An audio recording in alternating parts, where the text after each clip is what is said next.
నేను ఒక్క విషయం చెప్తా సూటిగా, ఈ వచ్చిన గుంపంతా ఈ కరోనా టైంలో ఆడిపోయారన్న శవాలు చచ్చిపోయి పారేస్తుంటే జగనన్న ఉరుకులు పెట్టించిండు, పరుగులు పెట్టించి రేచల్ చేయండి, వాలంటీర్లు ఇంటింటి మందులు వేయలేడు.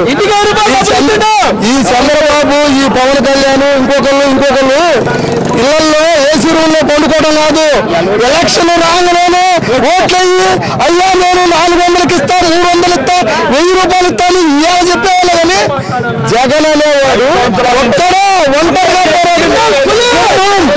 సింగల్ గా ఆటాడింది. మాడి పట్టుకున్నాడు,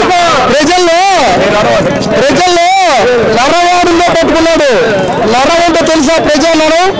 వాళ్ళకి ఏమి కావాలా, పేద ప్రజలకి ఏమి కావాలా, ఏమి అవసరాలు తీర్చినాడే మగోడన్న. ఆ మగోడు ఎవరో తెలుసా? జగన్మోహన్. పులివెందులో పుట్టిండు, ఒక్కడే పోరాడాడు.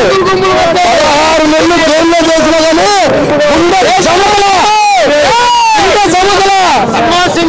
జనానికి బెదర్లా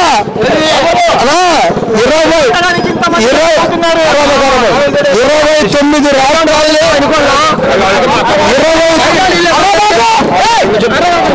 29 రాష్ట్రాల్లో ఉర్రూతులు ఇచ్చిన పార్టీనే అనంత లోకానికి తొక్కి పైకి వచ్చిన మొగోడు ఎవడో తెలుసా?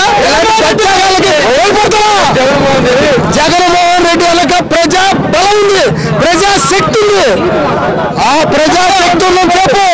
జగన్మోహన్ రెడ్డి ఇలాంటి బచ్చాలు ఎవరు కదిలించారు? ఆయన కుర్చీ మడత పెట్టారు. ఏ పొద్దున ఆయనకు మడత ఎర్ర బొక్కులో రాసిందట. ఎర్ర బొక్కు కాదు, నల్ల బొక్కు రాస్తాం మేము. ఒక్కొక్కడికి ఏం చేయాలో చూపిస్తాం. ఎర్ర బొక్కు కాదా రాసింది, ప్రజలు రాస్తారు వాళ్ళకి నల్ల బొక్కు.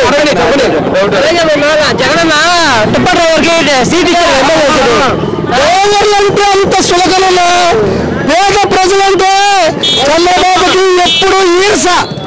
పేద ప్రజలు అంటే చంద్రబాబుకి ఎప్పుడు ఈర్ష. ఎవడు బతకలేడు. బడుగు బలహీన వర్గాలని ముందుకు చేస్తున్నారు. ఒక సామాన్యుని ప్రజా తీర్పులోకి వస్తానంటే రానియకుండా ఈయన డ్రైవర్కి ఇచ్చా టిప్పర్ డ్రైవర్ పవర్ ఏదో చూపిస్తాం. రేపొద్దున టిప్పర్ డ్రైవర్ పవర్ ఏదో రేపొద్దున ఎన్నికల్లో 40 రోజులు ఉంది. తగ్గండి, ఇంకేనైనా మార్చుకోండి, స్టెమ్ మారే.